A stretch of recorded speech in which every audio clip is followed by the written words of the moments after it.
El mundo ha estado buscando a Dios desde hace miles de años, pero nunca lo ha encontrado. Con los avances científicos y las investigaciones hechas por arqueólogos, historiadores, filólogos y otro tipo de especialistas, los fundamentos históricos de las grandes religiones fueron demolidos en gran medida. Y con ello, la fe en los textos revelados disminuyó, de una manera nunca antes vista, dando lugar a una abrumadora reducción de los seguidores de las antiguas religiones. Paralelamente, fueron surgiendo nuevas orientaciones religiosas, basadas más en concepciones filosóficas de las realidades espirituales que en los textos revelados, orientaciones religiosas que en muchos casos, quizás siguiendo lo que podría catalogarse como moda espiritual y actitud intelectual sintomática de las nuevas sociedades, terminaron adoptando como nueva fuente de revelación a cuantos resultados arrojaban las investigaciones y los experimentos científicos orientados al tema de Dios y otros asuntos espirituales, que según se admitía comúnmente en la mentalidad de la época, tenían sus reflejos o expresiones en la dimensión de materia-energía que la ciencia podía explorar, y a la cual encontraba cada vez más compleja, dado que, entre otras, se habían descubierto nuevas partículas, y aquello naturalmente fortaleció la intuición de que probablemente el alma no era sino una entidad compuesta por partículas que aún no se descubrían, y que quizá eran originarias o simplemente interactuaban con otras dimensiones, o con esos universos desconocidos a los que iban las partículas que, en las observaciones de la física cuántica, aparecían y desaparecían del espacio-tiempo. Hasta aquí todo parecía un panorama esperanzador, pero el paso del tiempo mostró que las indagaciones científicas en torno a lo espiritual estaban siendo claramente infructíferas, por decirlo menos. Todavía no existían evidencias contundentes de un cuerpo energético que pudiera equipararse a la idea del alma, y los frustrados científicos de la reducida cristiandad y del Islam, que ya no era extremista para esa época, no habían podido encontrar nada que sugiriese un cielo o un infierno.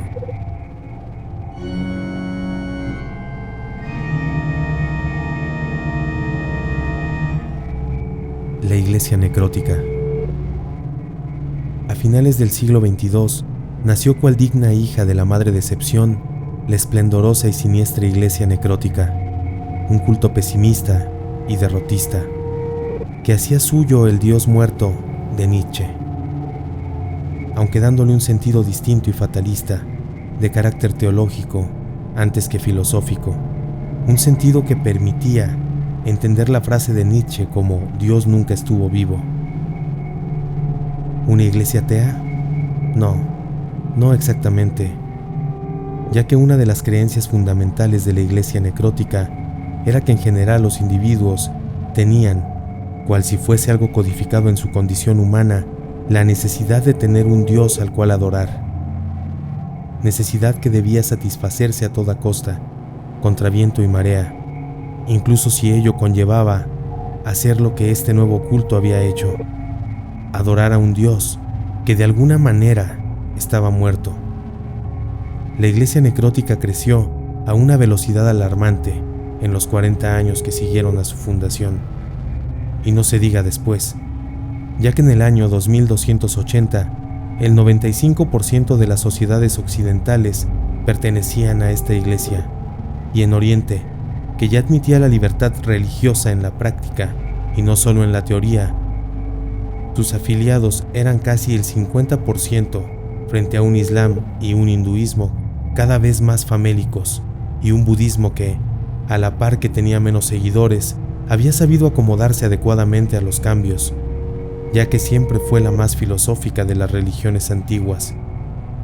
Quizá una de las cosas que más fuerte hacía a la Iglesia Necrótica era la gran apertura de creencia que dejaba a sus miembros, cuya unión descansaba más sobre la desesperanza y la frustración espiritual que sobre creencias puntuales compartidas. De este modo, lo único indispensable para pertenecer a la iglesia eran dos condiciones. 1. Dios tenía que estar muerto para ti, de una u otra manera. Y 2. Tenías que necesitar a Dios en tu vida, desear su presencia, adorarlo, pero como a su vez estaba muerto, Ese Dios necesitado, deseado y adorado por ti, habría de ser irremisiblemente un Dios que estaba muerto, en el sentido o los sentidos que le dabas a la expresión. Así, las interpretaciones eran diversas, pero podemos citar estos ejemplos de los significados que se daba a la muerte de Dios. 1. Dios nunca existió, y en consecuencia, se adora a un ente simbólico e imaginario que de alguna manera representa esa necesidad de un padre de la que habló Sigmund Freud. 2. Dios es solo una ilusión perceptiva que el cerebro desarrolló para protegernos psicológicamente y que se expresa en el sentimiento y la intuición de que hay un ser absoluto y perfecto, perfecto en concordancia a nuestras necesidades emocionales, afuera y dentro de nosotros. 3. Dios es solo una forma sutil de energía universal que hemos divinizado porque se vincula a cosas que nos parecen superiores y porque todavía desconocemos cuál es su naturaleza exacta. 4. Dios es el aspecto más profundo de la psique humana y tiene una naturaleza que todavía se desconoce en gran parte, y a la vez es de tal condición que permite fenómenos parapsicológicos y nos une a todos nosotros energéticamente, por lo cual induce la ilusión perceptiva de que constituye otro dentro de nosotros, siendo que a su vez extrapolamos a ese otro en la realidad exterior, diciendo que Dios está en todas partes. Dios existe, pero no podemos saber cómo es. Está más allá de lo que para nosotros es el bien y el mal, y es ajeno a nosotros. Está ausente, sea porque no quiere interactuar, o porque su naturaleza no se lo permite, o hace que aquello le sea indiferente, ya que este Dios no necesariamente creó el universo, no necesariamente tiene sentimientos, y no es omnipotente, no es omnisciente en el sentido convencional, y no necesariamente está en todas partes, siendo que puede ser llamado Dios solo porque es trascendente y absoluto de algún modo, y porque también, de una manera que casi seguramente lo excluye de la categoría de persona, y por tanto de la posibilidad de ser un Dios persona, con voluntad, deseos, acciones, planes para nosotros o el universo, etc. Participa de la condición de mente, o por lo menos de la condición de conciencia. Ahora bien, como han de imaginar, dentro de la iglesia necrótica hay muchos que creen que Dios está muerto en la última manera, y dentro de ese grupo están gran parte de los investigadores científicos que todavía buscan evidencias de Dios. En cuanto a mi experiencia personal, yo he estado en cultos de la iglesia necrótica, sin pertenecer realmente, y son indudablemente macabros, blasfemos, según el decir de esos cristianos que tanto abundaban a inicios del siglo XXI. Verán, en todos los templos ordinarios tienen una representación, una escultura del cadáver de Dios, que es de metal. Mide en promedio entre 2 o 3 metros de altura y está hecha en concordancia con las creencias mayoritarias que tienen los feligreses iniciales sobre qué atributos visuales simbolizan mejor al Dios muerto. Entretanto, en las catedrales se sigue el mismo procedimiento, pero las esculturas son vacías por dentro para ahorrar dinero y representar el vacío inherente a los desarrollos de la idea de Dios en la historia de las religiones convencionales. Miden entre 6 y 7 metros de altura y además están cubiertas por una capa de 2 centímetros de espesor, hecha con una sustancia a base de huesos humanos molidos de miembros que aceptaron en vida donar sus cadáveres a la iglesia necrótica, y un material descubierto en el año 2105. Bien, esas estatuas de las catedrales son casi siempre horrendas, y en cada misa les rocían baldes de sangre fresca, que siempre tienen que ser de oveja blanca, y que la iglesia necrótica consigue en abundancia porque tiene acuerdos comerciales con los criadores de ovejas, que les guardan la sangre de los animales blancos. Hay inspectores que cuidan que sean blancas las ovejas fuente, cuando hacen matanzas para vender la carne de aquellas criaturas. Tal vez esto huela a ritual satánico, pero no es nada en comparación con el magnífico espectáculo que brinda la Catedral de Carne, un magnífico templo que sirve como sede del cónclave necrótico y del Maestro Supremo, que es jefe mundial del culto. Y es que la Catedral de Carne es un templo esplendoroso, completamente cubierto en su exterior por músculos humanos y ojos finamente incrustados entre los músculos, todo perfectamente acomodado y conservado dentro de una traslúcida sustancia, mejor que el formol, hospedada al interior de una capa de vidrio blindado de 5 centímetros que recubre por completo aquella enorme pirámide metálica, en cuyo interior hay tubos transparentes que recubren el techo y las paredes, imitando la forma de las venas y bombeando sangre humana cada hora del día y la noche. Dentro de aquel macabro templo, cuya representación del dios muerto es una bestia de hueso que está muriendo y que mide unos 25 metros de alto y tiene varios brazos con manos grotescas, muchas bocas y ojos que representan su omnisciencia.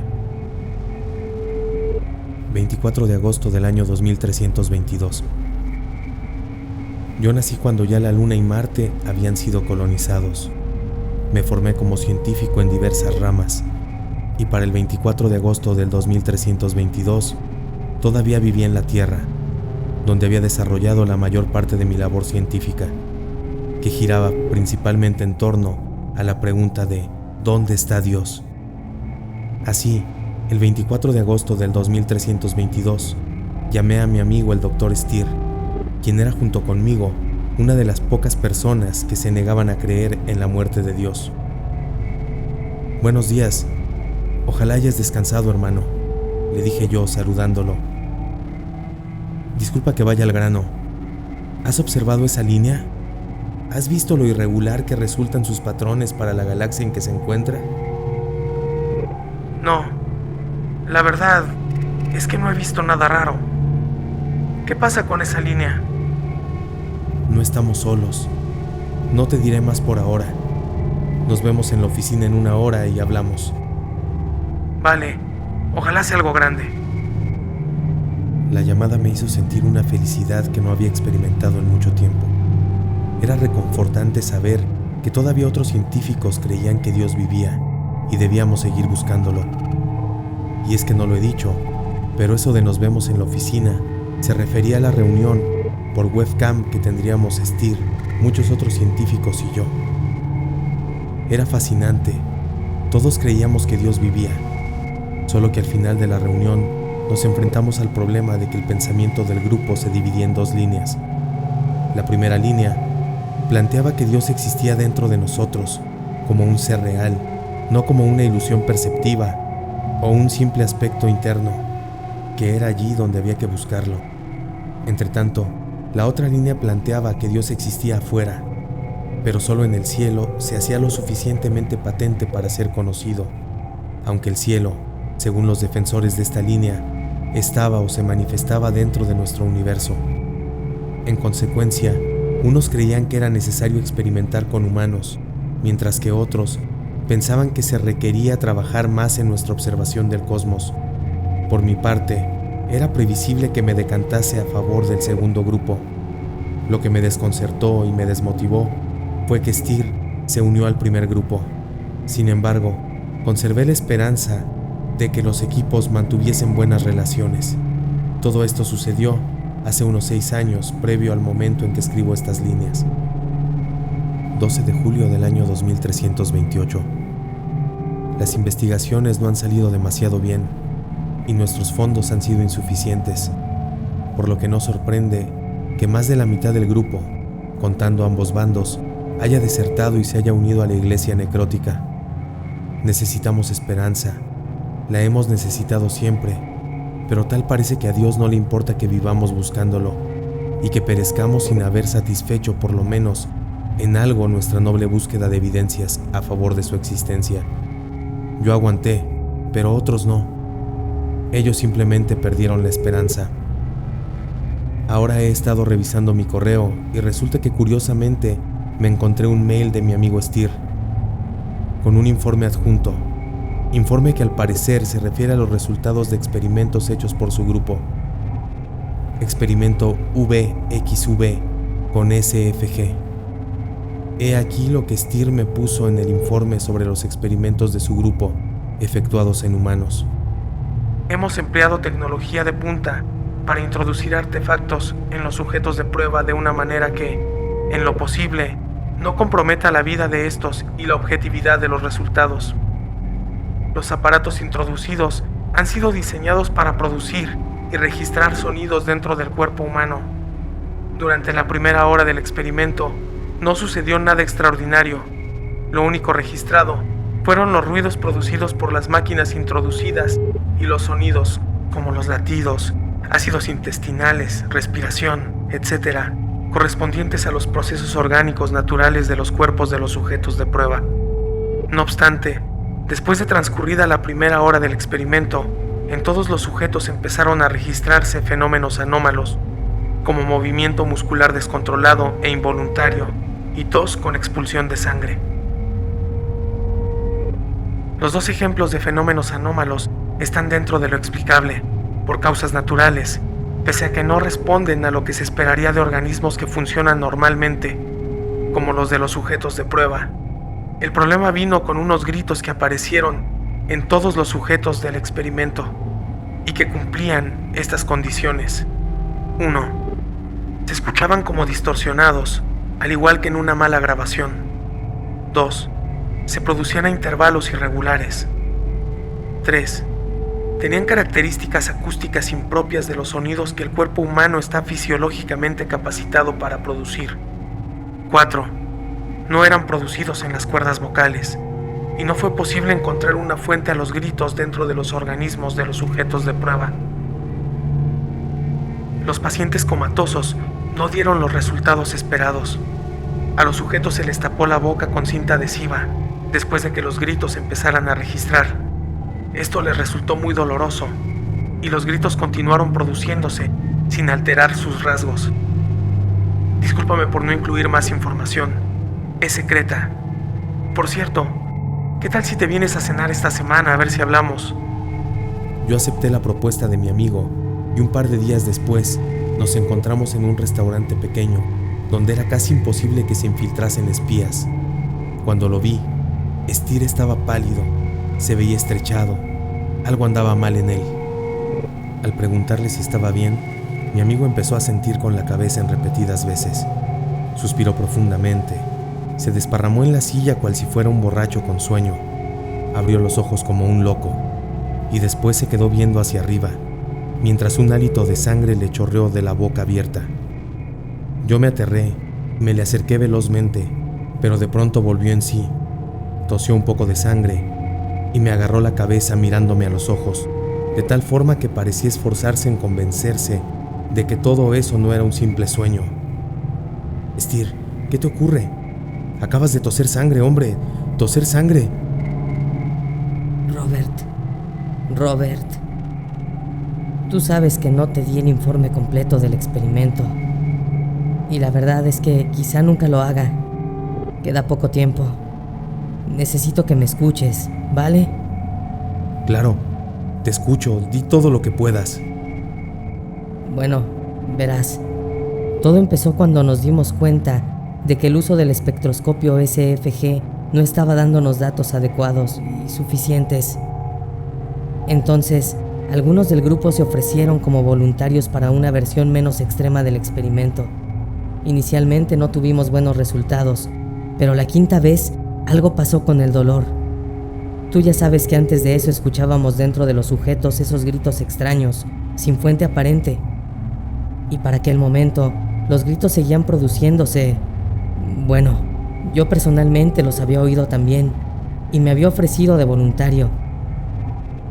Bien, lo escalofriante fue que los gritos extraños estaban comenzando a volverse más fuertes, y todo cobraba sentido, al menos para mí y aquellos en quienes se producían los gritos, porque nosotros podíamos sentir que algo estaba tomando el control, aunque las máquinas no pudieran registrar nada relativo a eso. De todas formas, yo tuve miedo, y ya no me ofrecí de voluntario para el sexto experimento, pues quizá no estuviese hablando contigo si ese hubiese sido el caso. Robert, Robert, entiéndeme. Algo terminará saliendo de mí. Dijo Steer con la voz quebrada, antes de suspirar y quedarse quieto mirándome, mientras le resbalaban varias lágrimas por las mejillas. Amigo, estás muy mal. Tienes que... Aquí paré porque me interrumpió. Tienes que ir. Tienes que ir.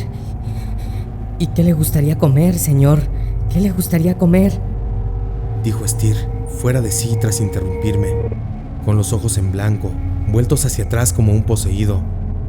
Eso de los ojos en blanco fue lo último que aguanté, porque en ese momento sentí que mi vida corría peligro, y escapé corriendo a toda velocidad, escuchando tras de mí unos gritos aterradores, semejantes a los que me describió Steer cuando habló de los experimentos. Lamentablemente, no pude correr mucho porque a la salida del restaurante me encontré con un grupo de guardias. ¿Qué ha visto? ¿Estuvo violento Steer? ¿Qué le dijo Steer? Con esas y otras preguntas me hostigaron los guardias y después se llevaron a mi amigo, que ya había vuelto en sí y estaba siendo sujetado, llevado a la fuerza a una pequeña nave patrulla mientras lloraba y clamaba libertad. No, ya no puedo soportar más el dolor. Tengan piedad de mí. Dios, ¿dónde estás? Ahora es que te necesito. Resucita. Aparece, cadáver omnipresente. Robert, Robert, ayúdame, por favor. Sálvame. Yo pude haberlo ayudado, pero tuve miedo, demasiado miedo. Lo traicioné, le di la espalda, le fallé. Nunca me perdonaré. Después de que Steer se fue, me senté y lloré hasta que vino un científico que parecía importante. Entonces un guardia intentó fastidiar, pero el científico le ordenó que nos dejase en paz. Me di cuenta que era uno de los científicos que aún creían en Dios, y que era parte del equipo detrás de los experimentos que hicieron enloquecer a mi amigo. Según me dijo, tendría la consideración de decirme lo que no podía decir a casi nadie, sobre todo a civiles. A saber, sencillamente me informó que Steer había perdido la cordura debido al dolor físico y a la angustia emocional que causaban los experimentos. Y también me dijo que mi grupo y yo podíamos seguir tranquilos buscando a Dios en el cosmos, pues quizás pronto acabaríamos encontrando algún planeta con la barba de Cristo. Esto lo dijo burlándose el muy cabrón. ¿Realmente era cierto lo que me dijo el científico? ¿Seguiría vivo Steer? ¿Lo volverían a usar en experimentos en contra de su voluntad? ¿Había enloquecido solo por los experimentos o había algo más? Y finalmente, y más que todo, ¿acaso los experimentos tenían algo tan siniestro que Steer no podía y no quería decirlo? Y yo, ¿estoy todavía lejos de imaginarlo? Desde el día en que se llevaron a Steer, nunca más volví a saber de él, y aún no sé si vive o no. 9 de septiembre del año 2328. Jamás olvidaré lo que ha pasado hoy, que es el día en que he escrito todas estas líneas, refiriéndome a hechos anteriores para que entiendan a la perfección la magnitud de lo que pronto les revelaré. Maldita sea, maldita sea. Este día me ha marcado profundamente. Sí, eso, que vieron a Dios. Yo no sé cuánto tardé en perdonarlo, en dejar mi resentimiento, mi blasfemo resentimiento. Si no es Dios, pues mucho mejor, aunque creo que entonces tendría que pensar que se trata del diablo, o de alguna forma de vida sumamente poderosa y sutil, una especie de supermente. Pero no, yo sé que ese era Dios. Me lo dice la intuición. Bueno, en todo caso iré al punto. Hoy, tras años de esfuerzo, se estrenó el observatorio con los nuevos telescopios. Unos telescopios que tardaron mucho en ser desarrollados, que costaron tanto que solo el Estado, al cual convencimos con gran esfuerzo, pudo pagarlos. Unos telescopios especializados en detectar anomalías y con un alcance jamás visto en telescopios anteriores. ¿Saben qué pasó? Fue indignante, fue atroz, fue un acto con la crueldad propia de un Dios que no conoce la compasión. El observatorio se abrió a las 3 de la tarde y 5 de nuestros científicos se pusieron a trabajar intensamente, hasta que a las 7 de la noche recibimos una llamada en la central. Lo hemos encontrado, lo hemos encontrado. El rostro de Dios, los patrones. Nunca se han visto patrones así. Hay una mente, Los patrones son organizados, fluyen, se comportan como si hubiera una mente detrás de ellos. Al oír estas palabras, todos nos miramos con la boca abierta. Era evidente que el emisor no mentía, pues hasta tenía la respiración agitada de la emoción y se oía a sus compañeros asentir.